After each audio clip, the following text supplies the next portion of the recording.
Gracias por elegir escuchar Entre Tinieblas y Voces, un podcast creado por un servidor, Jonathan Martínez. Prepárense para adentrarse en un mundo donde las sombras hablan y las voces susurran secretos ancestrales.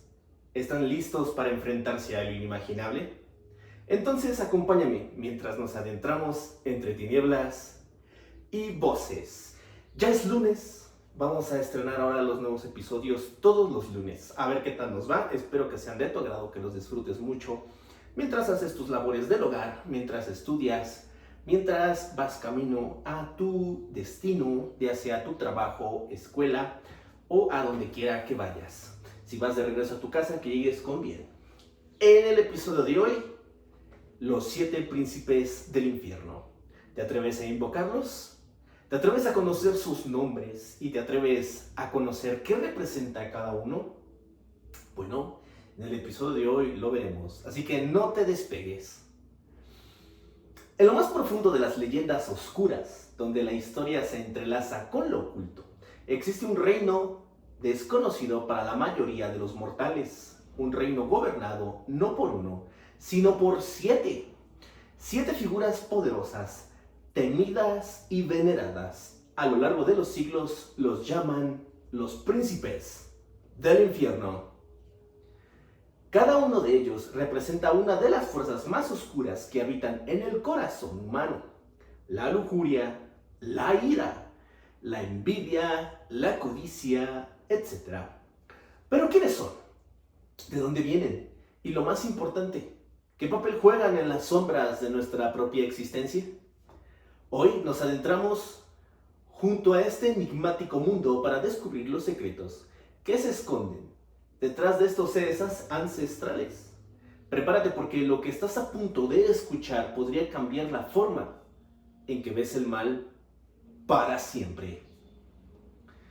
Bienvenidos a este oscuro viaje a través de los 7 príncipes del infierno.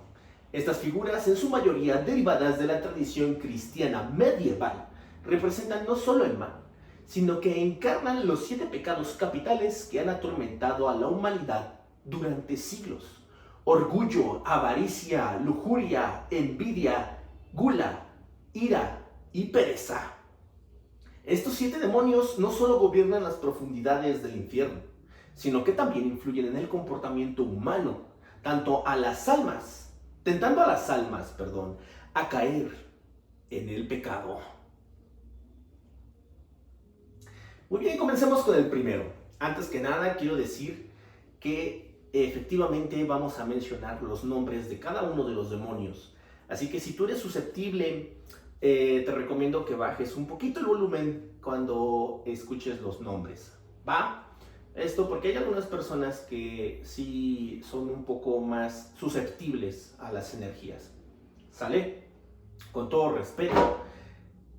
Con todo respeto vamos a pronunciar los nombres de estos príncipes del infierno, y que quiero que sepas que esto es completamente por entretenimiento lo que es al mundo del terror, a lo paranormal, y que es simplemente lo hacemos con todo respeto y pues ya está, ¿sale? Y claramente nos encomendamos a Dios antes de mencionar los nombres, porque muchas personas creerán que esto es broma, que esto es juego, pero la verdad es que no. Las energías se mueven, y cuando tú mencionas los nombres de estos seres, pues sin querer los estás llamando, ¿no? Entonces, con el permiso de Dios, vamos a mencionar estos nombres. No queremos ofender a nadie, ni a nada, ni a ninguna religión. Y bueno, yo así pienso y siento que debo de comenzar este episodio. Y bueno, ¿sale? Es simplemente por el entretenimiento, por la investigación, por un tema, digamos, si quieres verlo de esta forma, un tema un poco académico para informarnos, ya que este es un podcast, pues sí, de terror, de paranormal, de angelología, de demonología, también de fenómenos ovni, etc. ¿Sale? Bueno, comencemos con el primero y de estos 7 príncipes del infierno. Cabe mencionar que hay varias órdenes en que los mencionan, es decir, varios van en diferente orden o incluso de diferentes nombres. Esta lista que te voy a dar es la más común, por así decirlo, por así llamarlo, ¿vale? Empecemos con el primero, que yo creo que es bien lo conoces. Y su nombre significa el portador de luz, más conocido como Lucifer. El nombre Lucifer significa portador de luz o lucero del alba, derivado del latín lux, luz y ferre. ¿Qué significa llevar? Originalmente Lucifer era un ángel de alto rango en el cielo, muy cercano a Dios. Se le consideraba uno de los ángeles más bellos y poderosos, descrito como un ser de esplendor, gracia y sabiduría. Su historia está vinculada al orgullo. Según la tradición cristiana, Lucifer se rebeló contra Dios debido a su deseo de igualarse con el Creador, lo que lo llevó a ser desterrado del cielo y condenado al infierno junto a los ángeles que le siguieron en su rebelión. Dato curioso, se menciona o dicen por ahí algunos que el lugar que ocupó el diablo en el cielo, al ser desterrado del cielo, queda ese espacio, ese lugar, y ese lugar lo ocupa nada más y nada menos que la Virgen María, la Virgen de Guadalupe. Y es por eso que al diablo le causa cierto, esto es lo que dicen, ¿sale? Que le causa cierto coraje, porque una mujer es la que ocupa su lugar en el cielo, y además es un ser de lo más puro. Entonces, que sea una mujer, que sea un ser de lo más puro, que sea virgen, y que además las mujeres son las únicas que comparten, digamos, el don de Dios, que es el don de dar vida, el don de crear. Entonces, eso es lo que al diablo le molesta tanto. Esto es no recuerdo dónde lo escuché, pero por ahí lo había escuchado en un exorcismo, donde un padre le hace preguntas al demonio, y le pregunta por qué le teme a la Virgen, y él le explica que es porque la Virgen ocupó su lugar en el cielo. ¿Sale? Eso lo dejamos para otro episodio, pero es un dato curioso que me pareció bueno meter y que lo supieras. La caída de Lucifer. La caída de Lucifer está descrita en varios textos religiosos, aunque el relato más influyente proviene de la Biblia, específicamente del libro de Isaías, donde se narra cómo un ser glorioso cayó por su ambición desmedida. En este pasaje, Lucifer se compara con la estrella de la mañana que cae del cielo. En Isaías 14:12 dice: como caíste del cielo, oh Lucero, hijo de la mañana, cortado fuiste por tierra, tú que debilitabas a las naciones. Aunque algunos estudiosos interpretan este pasaje como una metáfora para referirse al rey de Babilonia, en la teología cristiana medieval se transformó en el relato de la caída de Lucifer, el ángel más brillante que fue arrojado al infierno. El mito de Lucifer también está vinculado a textos apócrifos como el libro de Enoc, donde se describe una rebelión angelical liderada por ángeles que deseaba tomar esposas humanas. Lucifer en muchas versiones es el líder de estos ángeles rebeldes. Lucifer como el príncipe del orgullo. En la tradición cristiana a Lucifer se le asocia con el pecado capital del orgullo. Esto se debe a que su rebelión contra Dios fue motivada por un sentido de superioridad y arrogancia. El orgullo es considerado el pecado más peligroso porque es la raíz de todos los demás pecados. Para los demonólogos medievales, Lucifer es el símbolo perfecto del orgullo desmedido, ya que aunque era una criatura brillante y hermosa, su ambición lo llevó a la ruina. ¿Lucifer y Satanás son los mismos? Aunque en la cultura popular y en muchas tradiciones religiosas se usa el nombre de Lucifer y Satanás de manera intercambiable, en algunos sistemas de creencias se considera que son seres distintos. Lucifer es el ángel caído, mientras que Satanás es una figura más general que representa el mal y la adversidad. Satanás, del hebreo adversario, es visto como un acusador y tentador, y algunas tradiciones lo ven como una entidad diferente a Lucifer, aunque muchos teólogos lo han fusionado con el tiempo. La confusión entre los dos nombres viene del uso que hizo el cristianismo primitivo y medieval de la figura de Lucifer como el líder de los ángeles caídos. uniendo esta historia con la figura de Satanás, ya que ya existía en el Antiguo Testamento. Representación en la cultura. Lucifer ha sido una figura inspirada en muchas obras literarias y artísticas. En la obra El paraíso perdido de John Milton, Lucifer es representado como un personaje trágico que pese a su caída mantiene un sentido de dignidad y desafío. Su famosa frase, mejor reinar en el infierno que servir en el cielo, refleja su carácter orgulloso y rebelde.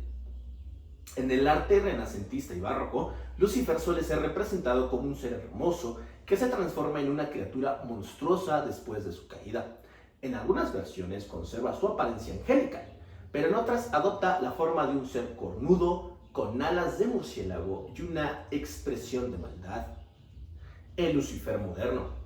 Con el tiempo, la figura de Lucifer ha sido reinterpretada en el esoterismo y ocultismo. Lucifer no siempre es visto como una figura eternamente maligna.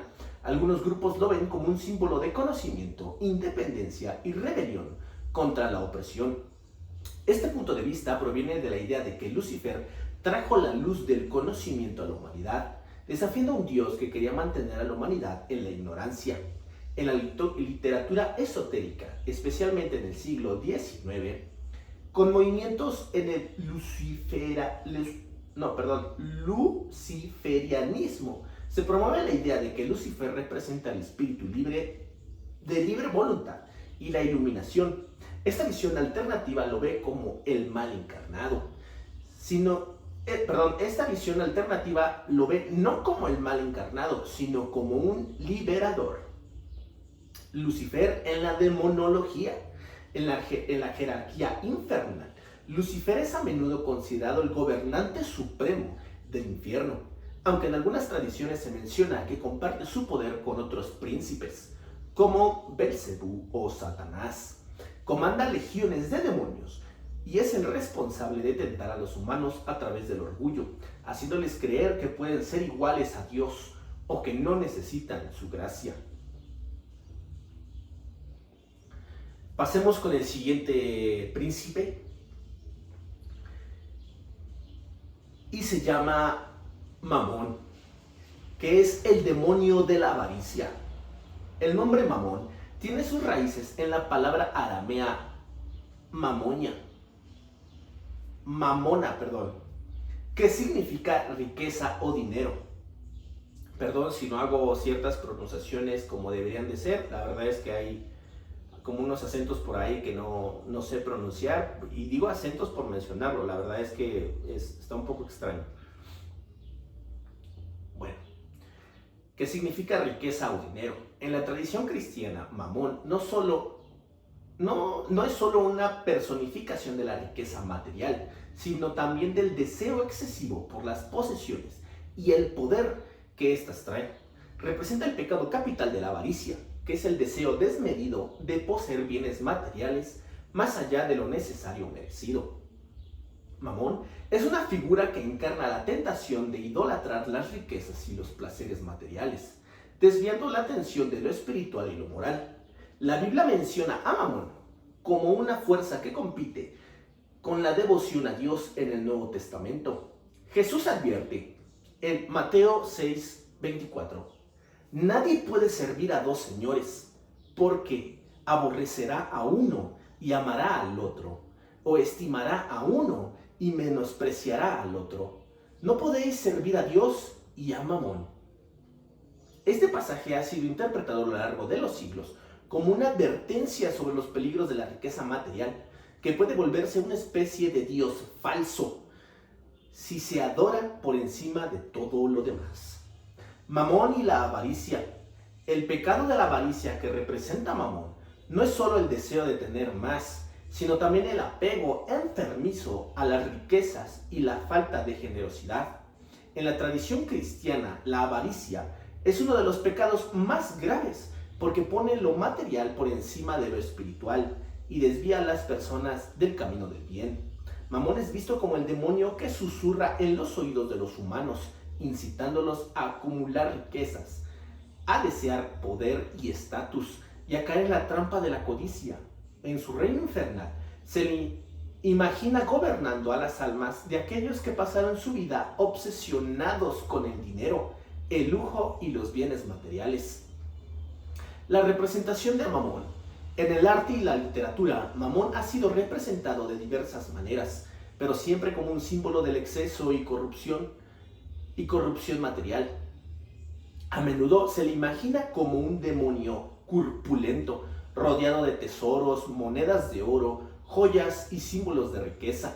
Su figura es una advertencia visual de lo que puede suceder cuando la búsqueda de bienes materiales se convierte en el propósito principal de la vida.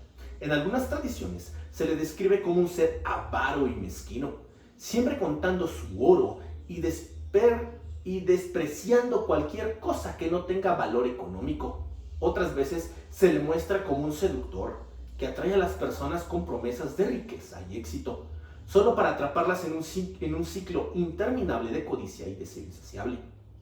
Un ejemplo literario importante donde aparece Mamón es en El paraíso perdido, de John Milton. En esta obra, Mamón es retratado como un ángel caído que incluso en el infierno sigue obsesionado con la riqueza y el oro. Milton lo describe como alguien que preferiría una mina de oro en el infierno que servir en el cielo. Mamón en el infierno. Dentro de la jerarquía infernal, Mamón tiene un lugar destacado como el príncipe de la avaricia. En su dominio, las almas de los avaros son castigadas, condenadas a sufrir eternamente por su insaciable deseo de bienes materiales.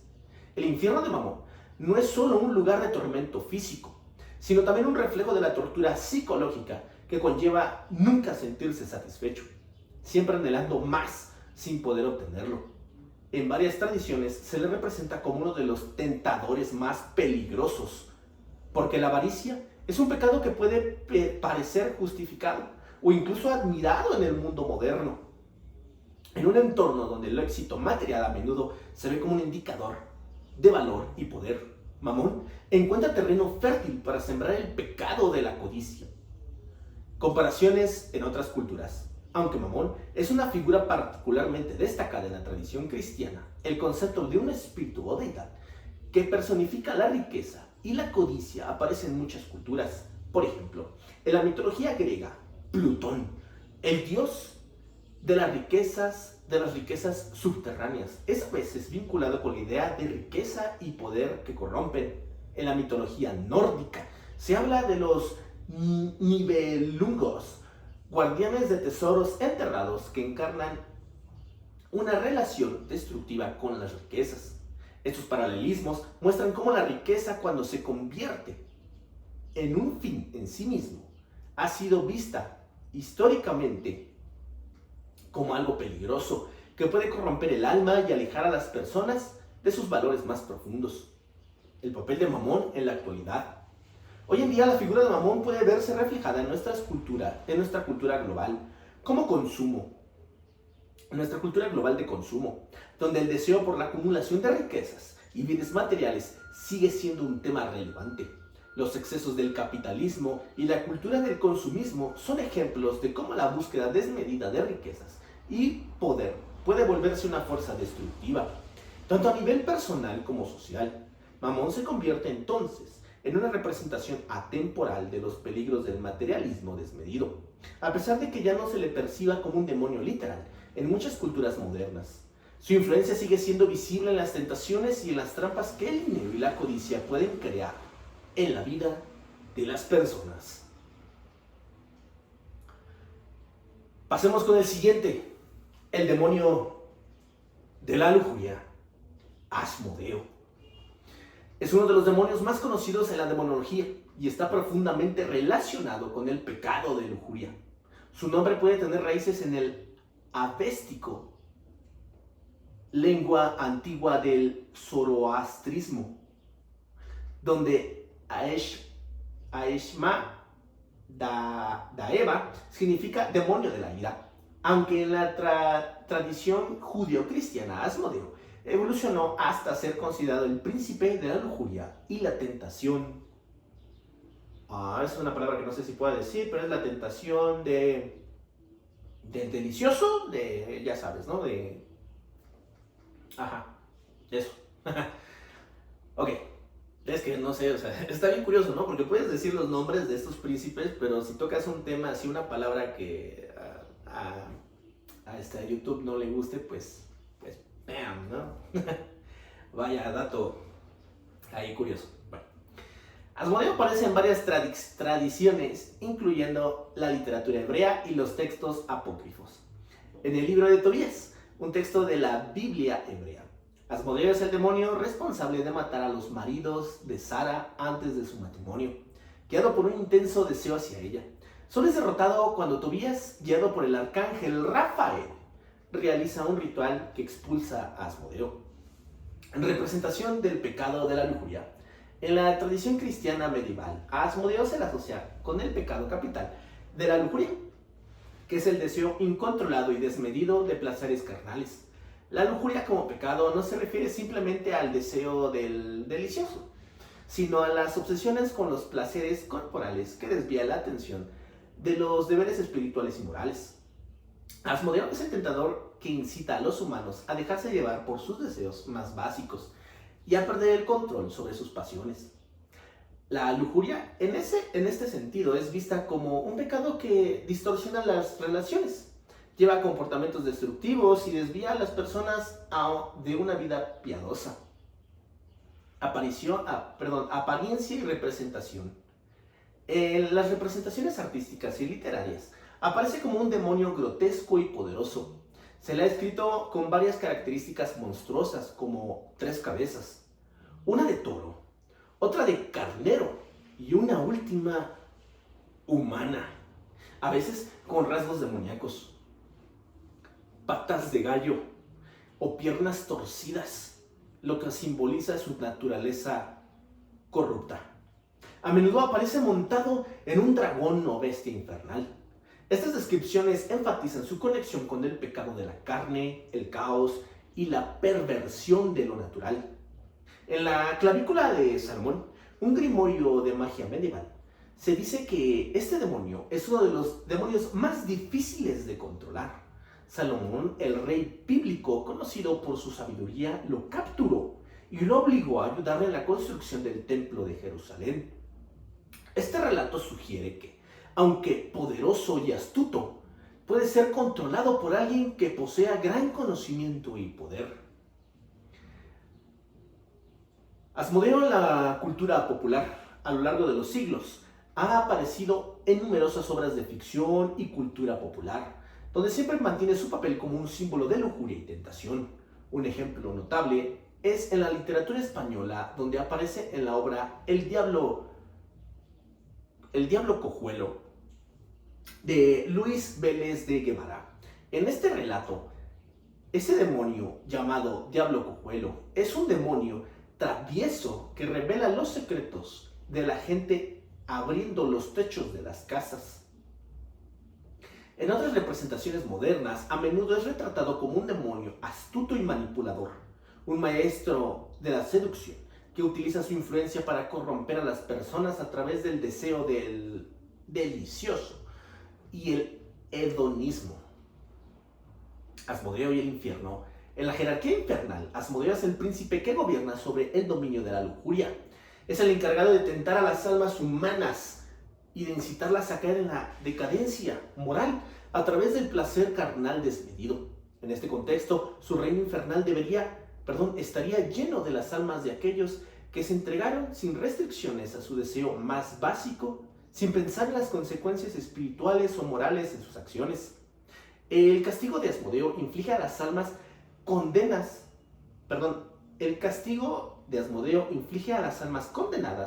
está directamente relacionado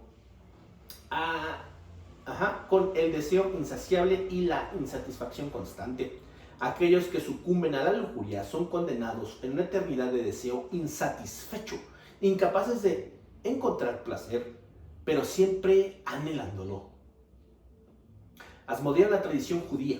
En la demonología judía también es conocido como Ashmedei y se le describe como un rey de los demonios. Sin embargo, su papel no es puramente malvado. En algunas leyendas, Asmodeo tiene características complejas y en ocasiones incluso ayuda a los humanos aunque sea de forma manipuladora. En el Talmud se le menciona en relatos donde trata de tomar el trono del rey Salomón y gobernar en su lugar, lo que subraya su naturaleza astuta y ambiciosa, a pesar de su asociación con el mal.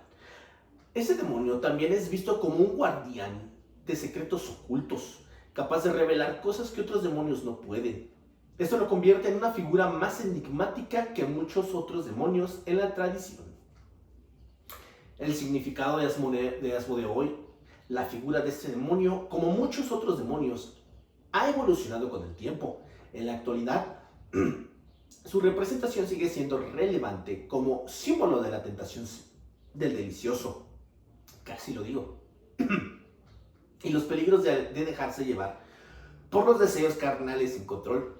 Aunque en muchas culturas modernas se habla de la lujuria de manera más abierta y menos condenatoria, la figura de este demonio sigue siendo un recordatorio de los peligros de la obsesión y el exceso. En un mundo donde el delicioso se ha vuelto un tema omnipresente, este demonio puede verse como un reflejo de la lucha entre el deseo y el autocontrol. El demonio de la lujuria no solo es una figura de las tentaciones carnales, sino también una advertencia sobre cómo estos deseos pueden consumir a una persona si no son moderados.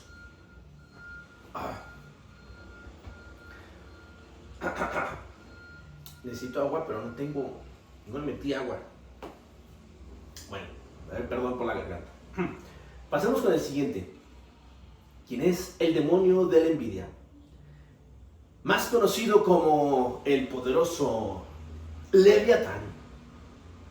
Leviatán es uno de los demonios más antiguos y poderosos en la mitología y tradiciones religiosas. Su nombre proviene del hebreo Liweatán, que significa serpiente enroscada o monstruo marino.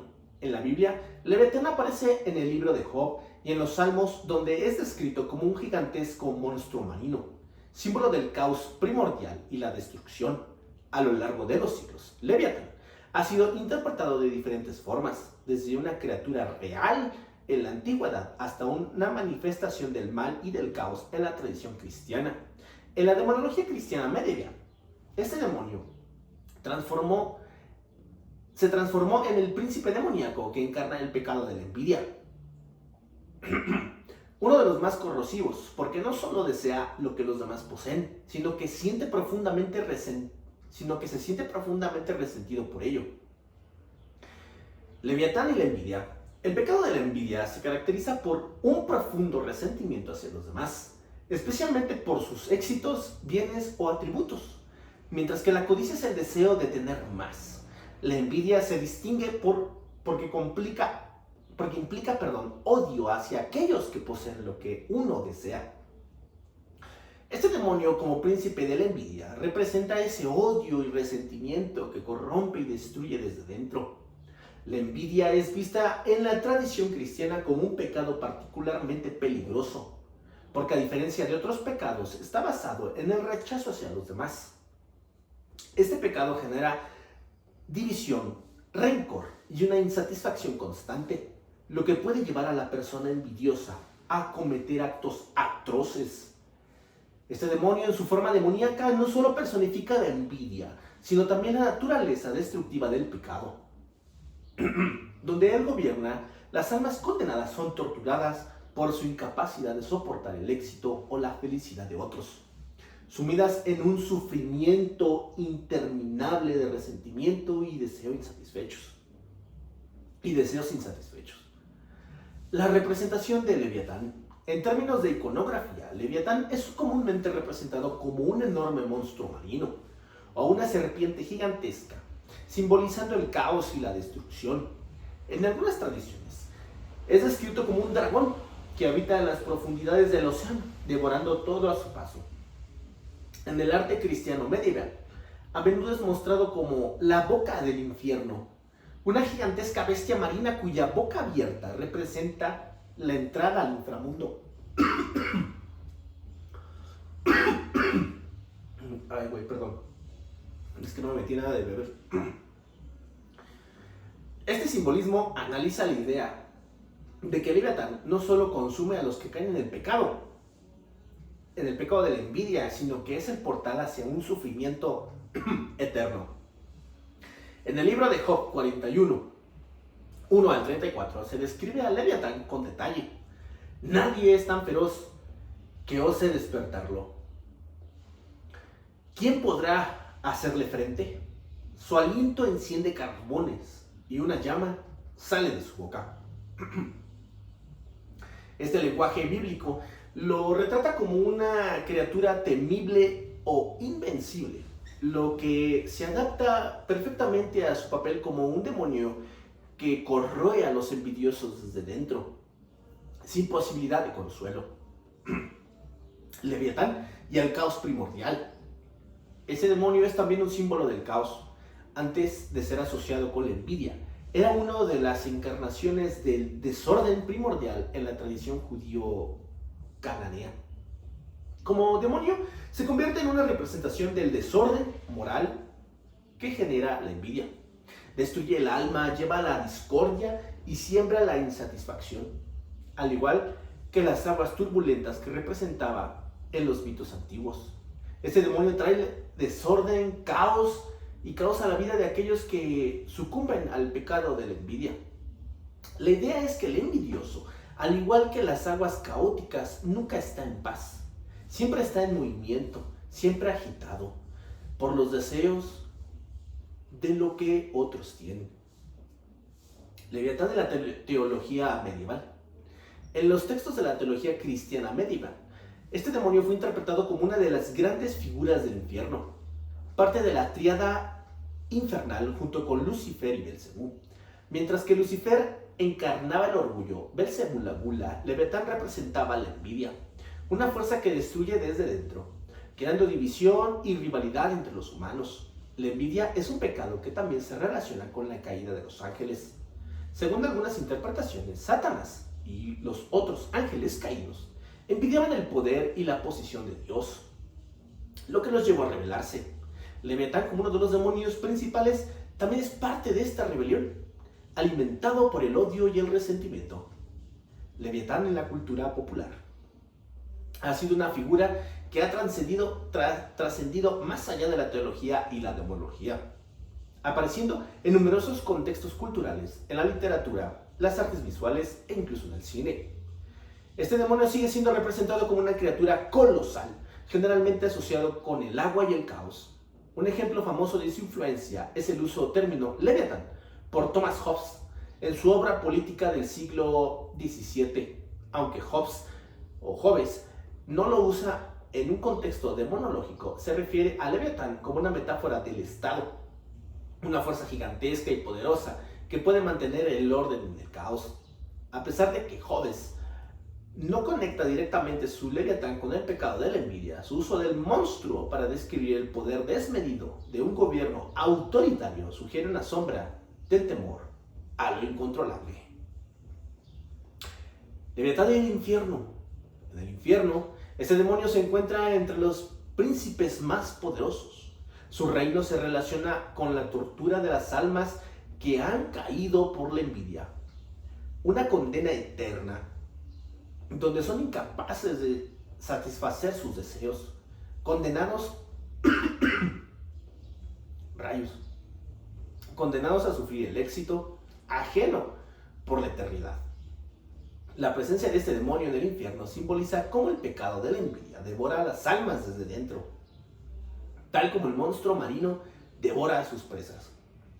Las almas de los envidiosos están condenadas a vivir en agonía eterna, siempre anhelando lo que no tienen y sintiéndose consumidos por el resentimiento. En este sentido, Leviatán no es solo un monstruo de caos externo, sino también de caos interno, corrompiendo las almas de aquellos que han caído bajo su dominio. El significado de Leviatán hoy. Hoy en día, este demonio sigue siendo un símbolo del caos y de los peligros del resentimiento y la envidia. En una sociedad competitiva donde constantemente se nos compara con otros y se nos mide por nuestros logros y posesiones, el pecado de la envidia sigue siendo tan relevante como siempre. Leviatán, con su inmensidad y su poder destructivo, es una metáfora de cómo la envidia puede desbordarse y consumir a una persona, llevándola a la autodestrucción. Los que están viendo este episodio pues se darán cuenta de que pronto se me ponen los ojos bien rojos. Es que es un picor muy feo en la garganta porque se seca. Pero bueno, ignorémoslo y continuamos. Para otra me meto una botellita de agua. Continuamos con el siguiente, que es el demonio de la gula, también conocido como Belcebú. También conocido como Baal-Zebub. Es una de las figuras demoníacas más importantes y temidas en la tradición cristiana y judía. El nombre Baal-Zebub proviene del hebreo, donde Baal significa Señor o Dios, y Zebub puede traducirse como moscas. Su nombre completo significa literalmente Señor de las moscas, lo que simboliza la corrupción, la decadencia y la putrefacción. En su origen, este demonio era adorado como una divinidad cananea, bajo el título de Baal, una de las deidades más veneradas en Canaán. Sin embargo, con la llegada de la religión monoteísta de los israelitas, este demonio pasó de ser un dios a una representación del mal, un ídolo que simboliza la adoración corrupta de otros pueblos. A lo largo del tiempo, este demonio fue interpretado como Belcebú. Fue reinterpretado como Belcebú, perdón. O sea, de Baal-Zebub a simplemente, bueno, tal cual Belcebú, ¿no? Una de las figuras centrales de la demonología cristiana y finalmente un príncipe del infierno. Este demonio es el pecado de la gula.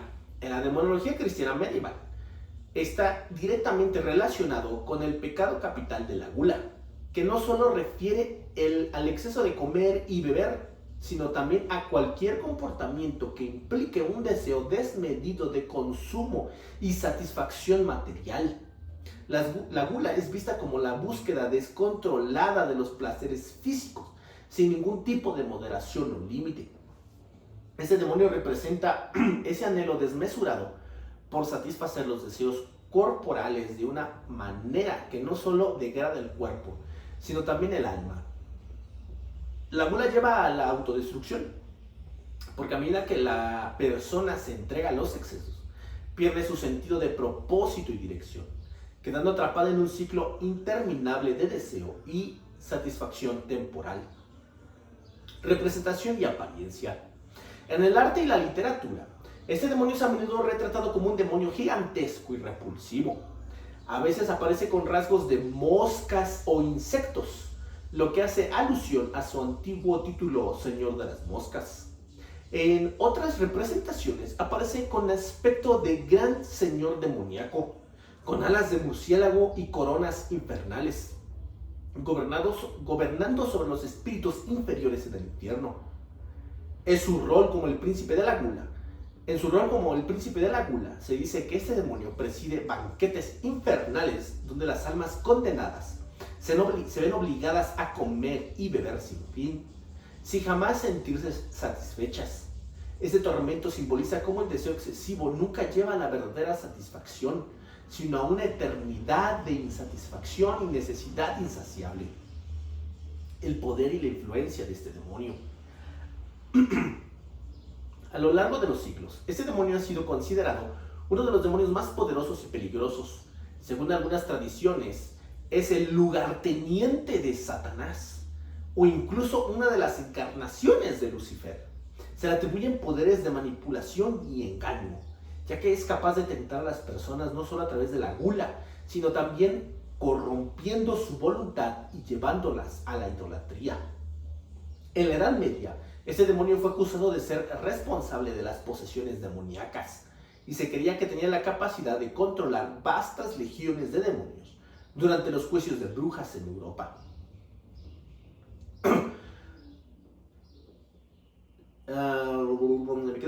Durante los juicios de brujas en Europa, muchas veces se decía que este demonio era la figura de las brujas. Este demonio era la figura que las brujas invocaban para llevar a cabo sus hechizos y maleficios. Belcebú, la Biblia, aparece brevemente en el Nuevo Testamento, específicamente en los Evangelios, cuando los fariseos acusan a Jesús de exorcizar demonios con la ayuda de Belcebú. lo llaman príncipe de los demonios. En el Evangelio de Mateo 12, 24 a 27, los fariseos dicen: este no expulsa a los demonios, sino por Belcebú, príncipe de los demonios. Jesús responde señalando la inconsistencia de esta afirmación, preguntando cómo podría Satanás expulsar a Satanás. Esta mención refuerza la importancia de Belcebú dentro de la jerarquía demoníaca, colocándolo como un líder del reino infernal, casi al nivel de Satanás. Belcebú en el infierno. En el infierno, Belcebú es un príncipe que reina sobre las almas de aquellos condenados por el pecado de la gula. En su dominio, las almas condenadas son castigadas con la insaciabilidad externa. En la gula infernal, las almas se ven obligadas a consumir en exceso, pero nunca logran sentirse saciadas. El castigo de Belcebú es un reflejo del ciclo interminable de deseo insatisfecho que define la gula. Cuanto más se consume, más se desea. El reino de este demonio en el infierno es un lugar de constante abundancia perversa. Las almas se ven obligadas a comer y beber, pero nunca encontrarán alivio, experimentando un hambre y sed perpetuas. Esta visión es una metáfora de cómo los excesos en la vida mortal no solo destruyen el cuerpo, sino también el espíritu, dejando a la persona vacía y sin sentido. Este demonio en la cultura popular. La cultura popular ha tenido un impacto duradero. Su representación como el Señor de las Moscas ha inspirado numerosas obras literarias y artísticas. El ejemplo más famoso es la novela El Señor de las Moscas, de William Golding, donde el concepto de Belcebú se utiliza como una metáfora del mal inherente en la naturaleza humana. En las historias de terror y ciencia y ficción gótica, este demonio sigue siendo una figura central y a menudo retratado como un demonio astuto y poderoso que se deleita con la corrupción del alma humana a través de los excesos y la decadencia. Belcebú y la idolatría. Además de ser un demonio de la gula, este demonio también se asocia con la idolatría. La idolatría, que consiste en la adoración de falsos dioses o la colocación de objetos materiales por encima de Dios, tiene una estrecha relación con la gula, ya que ambos pecados involucran una devoción desmedida hacia algo que no es divino. Belcebú, como príncipe de la gula, no solo tienta a las personas a consumir en exceso alimentos o bebidas, sino que también fomenta la obsesión por lo material. El deseo de poseer más, de consumir más, es una forma de idolatría, en la que las personas se desvían de sus valores espirituales y morales en busca de placeres físicos y materiales. El significado de Belcebú hoy.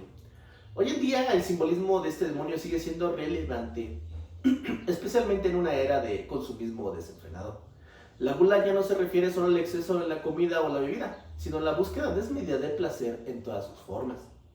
En un mundo donde la satisfacción instantánea es promovida y el consumismo es la norma, el papel de este demonio, como el demonio de la gula y la insaciabilidad, es un recordatorio de los peligros de vivir en exceso y de perder el equilibrio de la vida.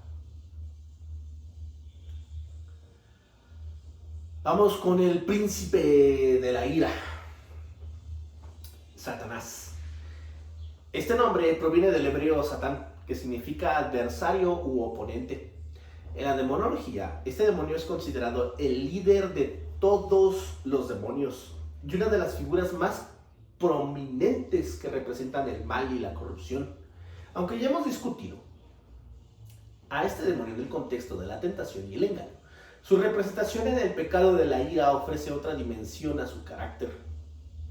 Satanás y el pecado de la ira.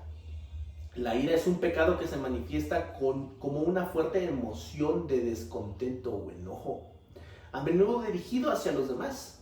En muchas tradiciones, la ira es vista como una respuesta natural a la injusticia o el sufrimiento. Pero cuando se descontrola, puede llevar a la violencia, el odio y la destrucción.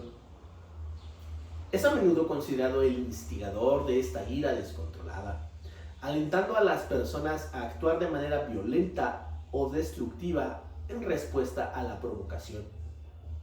En este sentido, actúa como un provocador que busca dividir a las personas y llevarlas a la confrontación. Representaciones de Satanás como el príncipe de la ira. Este demonio como príncipe de la ira es representado como un ser que se alimenta del conflicto y la violencia. Algunas de las características clave que lo definen en este contexto incluyen que es provocador de conflictos, pues tienta a las personas a dejarse llevar por su ira manipulando situaciones para que se conviertan en enfrentamientos. Destruidor de relaciones. A través de la ira busca sembrar la discordia y la desconfianza entre amigos, familiares y comunidades, desestabilizando las relaciones humanas. Encarnación del odio. Se le asocia con la instigación de emociones negativas que pueden llevar a la violencia y el resentimiento, actuando como una fuerza que corrompe el amor y la compasión. La ira en la Escritura. La ira es mencionada en varias culturas y se le describe como un pecado que puede llevar la condenación. En el Nuevo Testamento se aconseja a los creyentes a no dejarse llevar por la ira, como se menciona en Efesios 4, de 26 a 27. Enojados, pero no pequéis. No se ponga el sol sobre vuestro enojo, ni deis lugar al diablo. Este versículo establece una clara advertencia sobre cómo la ira puede abrir la puerta a la influencia de Satanás en nuestras vidas. La ira como un arma. Este demonio utiliza la ira como un arma poderosa para llevar a las personas a actuar de manera que contradicen sus valores morales y éticos. Cuando las personas se dejan llevar por la ira, pueden cometer actos de violencia, odio y agresión que pueden tener consecuencias devastadoras para ellos mismos y para los demás. El rol de este demonio del infierno. Dentro del infierno es visto como el príncipe de la ira, donde las almas condenadas por este pecado sufren consecuencias de haber dejado que su ira gobierne sus vidas. Estas almas enfrentan un tormento perpetuo, atrapadas en un ciclo de rabia y frustración. El castigo asociado con la ira en el infierno puede simbolizar la destrucción que la ira puede causar en la vida de una persona, tanto en la tierra como en la eternidad. El sufrimiento que experimentan las almas es un recordatorio de cómo la ira puede consumir y destruir. Satanás en la cultura popular. En la cultura popular, este demonio es a menudo retratado como el instigador de conflictos y violencia. En obras literarias y cinematográficas, su influencia se manifiesta en personajes que sucumben a la ira y actúan de manera destructiva. La ira también se ha explorado en muchos contextos, desde historias de venganza hasta tramas donde los personajes luchan contra sus propios demonios internos. Este demonio, como símbolo de la ira, aparece como un antagonista que provoca enfrentamientos y caos. El significado de este demonio en relación con la ira. Hoy en día la ira sigue siendo un tema relevante en la sociedad. Con el aumento de la violencia y la desconfianza entre las personas, la figura de este demonio como el príncipe de la ira actúa como una advertencia sobre los peligros de dejar que la ira tome el control. Las luchas internas que enfrentamos contra la ira son una parte integral de la experiencia humana, y la figura de este demonio resalta la importancia de manejar y canalizar estas emociones de manera constructiva. Reconocer la influencia de la ira y sus consecuencias es esencial para cultivar relaciones sanas y vivir en paz. Vamos con el siguiente, el príncipe de la pereza, Belfegor. El nombre proviene de Baal-peor, una deidad cananea asociada con la pereza y la ociosidad. En la demonología cristiana es considerado uno de los principales demonios del infierno y está vinculado a la pereza, tanto física como espiritual. A menudo se le ve como un demonio que busca atraer a las personas a una vida de complacencia y pasividad, alejándolas de la acción y el propósito. Este demonio y el pecado de la pereza. La pereza es un pecado que se manifiesta en la falta de motivación para realizar acciones necesarias o importantes. se asocia no solo con la inacción física, sino también con la negligencia espiritual y la empatía hacia las responsabilidades y deberes. Belphegor simboliza la inclinación a evitar el trabajo y la diligencia, promoviendo la idea de que el descanso y la inacción son preferibles al esfuerzo y la lucha. Su influencia puede llevar a las personas a postergar decisiones importantes y evitar enfrentamientos necesarios, resultando en un ciclo de estancamiento y mediocridad. Las representaciones de este demonio es frecuentemente representado como una figura somnolienta y negligente. A menudo es con una apariencia descuidada. En diversas representaciones artísticas se le muestra recostado o sentado, rodeado de objetos que simbolizan la sociedad, como comida y comodidades. A menudo se le asocia con imágenes de riqueza y abundancia, que provocan el deseo de la comodidad en lugar de la acción. En algunas descripciones, este demonio lo retratan como un ser perezoso que se ríe de aquellos que caen en su trampa, disfrutando de la falta de iniciativa de los humanos. Belphegor en la demonología. En la jerarquía demoníaca, este demonio es considerado un príncipe del infierno, que tiene un papel especial en la seducción de las personas hacia la pereza. A menudo se dice que es responsable de la corrupción de los espíritus y de la promoción de la indiferencia ante las tareas cotidianas. Las personas bajo la influencia de Belphegor pueden caer en la complacencia, descuidando sus responsabilidades, relaciones y bienestar personal, lo que puede llevar a la ruina espiritual y emocional. Belphegor en la Biblia. Este demonio, como Baal-peor, se menciona en el Antiguo Testamento, Números 25, en relación con la idolatría y la pereza espiritual de los israelitas. La adoración a este demonio fue vista como una manifestación de infidelidad a Dios y lleva a la perdición de muchos. Este relato ilustra cómo la pereza espiritual y la búsqueda de placeres mundanos pueden desviar a las personas de su propósito y fe. La inactividad y la falta de compromiso resultan en consecuencias graves, tanto en el ámbito físico como espiritual. Belphegor y la cultura popular. Ha sido mencionado en varias obras de literatura y cultura popular, a menudo como símbolo de la pereza y la complacencia. Su figura aparece en representaciones que critican la apatía y el descuido de la humanidad, actuando como una advertencia sobre los peligros de dejarse llevar por la sociedad. En la música y el cine, este demonio se ha utilizado como un símbolo de rebelión contra las normas sociales y un llamado a la acción, a menudo contrastando su influencia con la necesidad de lucha y esfuerzo. El significado de este demonio hoy. En la actualidad, simboliza los desafíos que enfrentamos en un mundo donde la pereza y la procrastinación son comunes.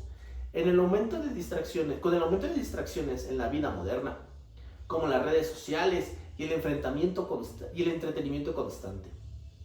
La influencia de este demonio se manifiesta en la dificultad para concentrarse y actuar. La figura de este demonio nos recuerda la importancia de la diligencia y el compromiso con nuestras responsabilidades.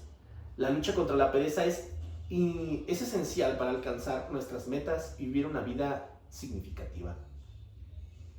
Con esto llegamos al final de nuestro episodio y ya mencionamos estos 7 príncipes del infierno. Y así llegamos al final de este inquietante episodio de Entre Tinieblas y Voces.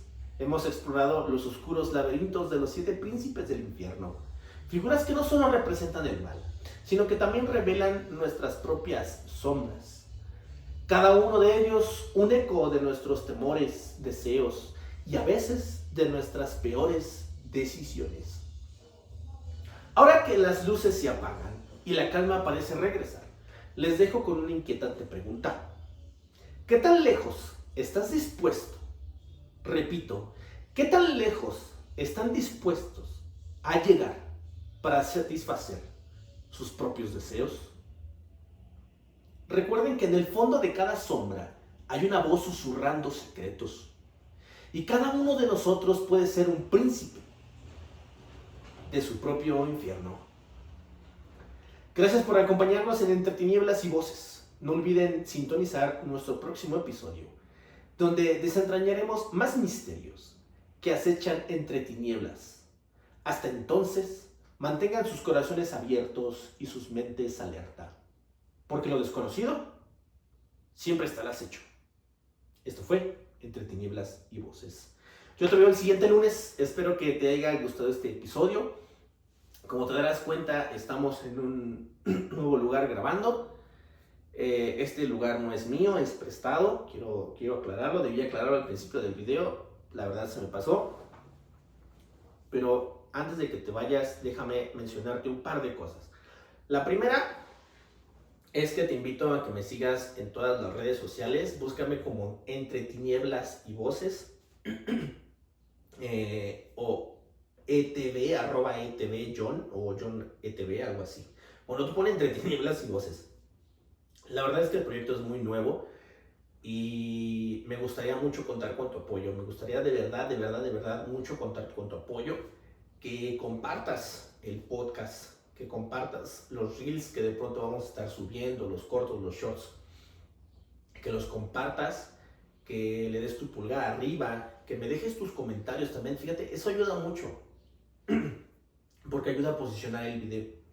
Entonces, deja tus comentarios, qué te pareció el video, qué sugerencias tienes para próximos episodios, con qué, en este caso de este episodio, con qué demonio tú has llegado a identificar con ciertos problemas en tu vida.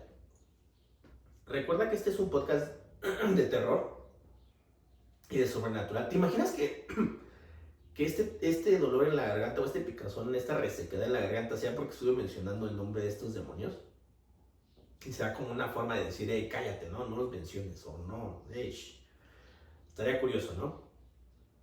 Bueno, ahí te lo dejo a tu pensar, pero sí, sígueme en todas mis redes sociales y ayúdanos a que este proyecto se posicione.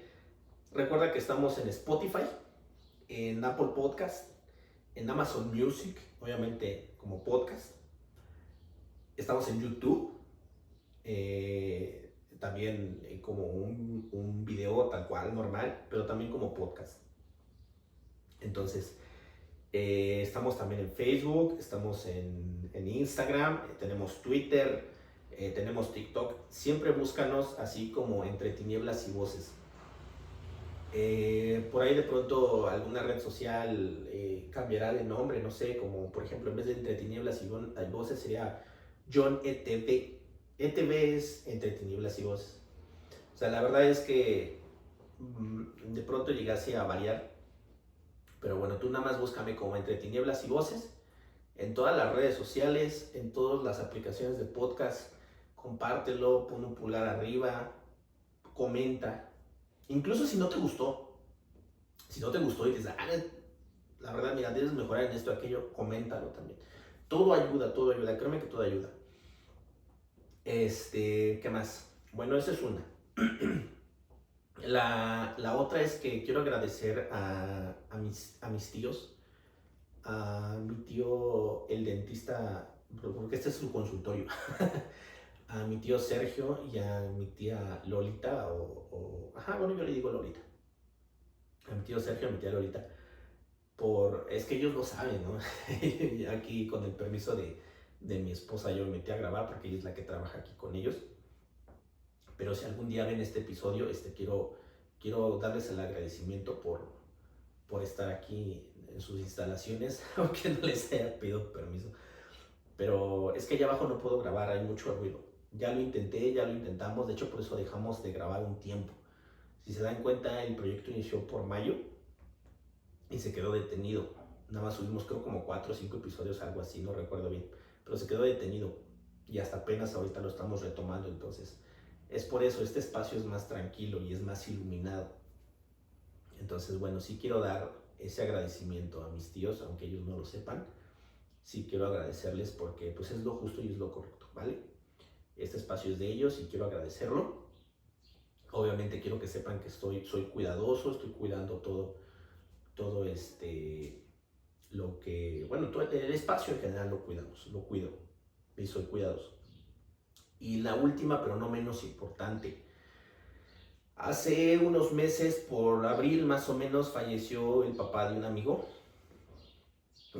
muy querido, de un amigo que estimo mucho, es un amigo muy cercano. Es un amigo muy cercano en la familia. Yo conocí a su mamá, que también ya falleció. Yo conocí a su mamá, yo conocí a su papá.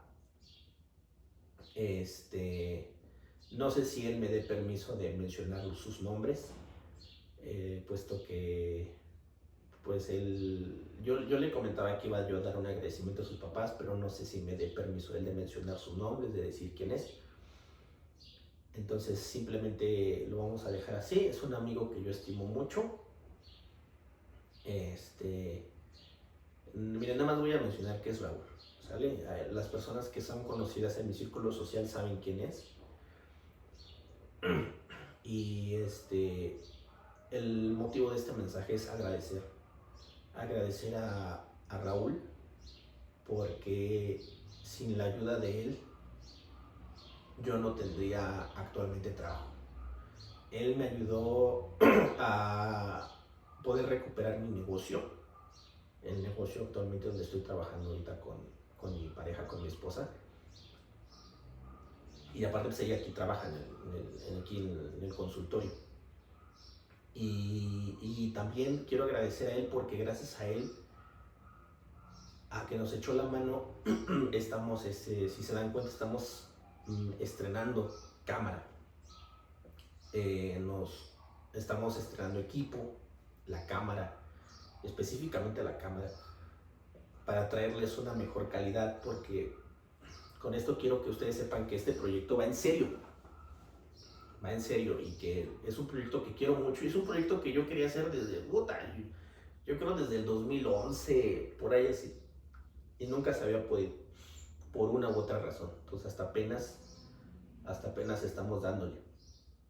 Pero si se dan cuenta, la calidad de video es muy buena. Entonces yo quiero agradecerle a él por ese patrocinio en lo que es en la cámara. Claro, no es regalada, eso lo quiero dejar en claro, porque es algo que yo tengo que regresar al final de cuentas. Pero para no entrar en detalle, simplemente quiero agradecer por esa oportunidad que él me dio, y que este episodio de cierta forma también es patrocinado por él, por mi amigo, por mi amigo Raúl, por su papá también, sí, y por su mamá también, porque de cierta forma también gracias a su mamá yo tengo también mi negocio en el que yo trabajo, ¿sale? Entonces son esas tres cosas. Que sepan que este proyecto lo quiero mucho y espero contar con el apoyo de ustedes. Agradecer a mis tíos y por último agradecer a mi gran amigo Raúl, ¿sale? Desde aquí te mando un abrazo, hermano. Sabes que eres bienvenido y ojalá un día me puedas acompañar aquí en un episodio de Entre Tinieblas y Voces, al igual que espero que un día lo haga mi esposa y la puedan ver aquí, ¿sale? Y pues bueno, eso es todo. Yo los veo el siguiente lunes. Recuerden que vamos a estar estrenando los episodios ahora los lunes, a ver qué tal nos va. Síganos en todas las redes sociales, y aunque ya son muy repetitivo, pues es que sí, ¿no? Así es esto de los creadores de contenido, ¿vale? Y una última cosa, la computadora. Esta computadora también es patrocinada. Por eso es que les digo, esto tuve que decirlo al principio del episodio, pero lo olvidé. La verdad es que ando a las carreras. Quiero agradecer también a mi tío Sergio por patrocinar esta computadora para tanto este proyecto como para otras cosas que la estamos ocupando. Le agradezco a él por patrocinar esta computadora, a mi tío Sergio, que es el dentista, y cuando quieran hay una consulta en endodoncia, las hace muy bien, incluso implantes, ahí está la promoción. Y a mi esposa, porque al final de cuentas la computadora se la regalaron a ella. Entonces también un agradecimiento a mi esposa por prestarnos el equipo, ¿vale? Y eso es todo. Esto es Entre Tinieblas y Voces, un proyecto que está apenas comenzando, un proyecto que está creciendo, y espero algún día llegar hasta tu pantalla cada semana, y que esperes con ansias el siguiente episodio.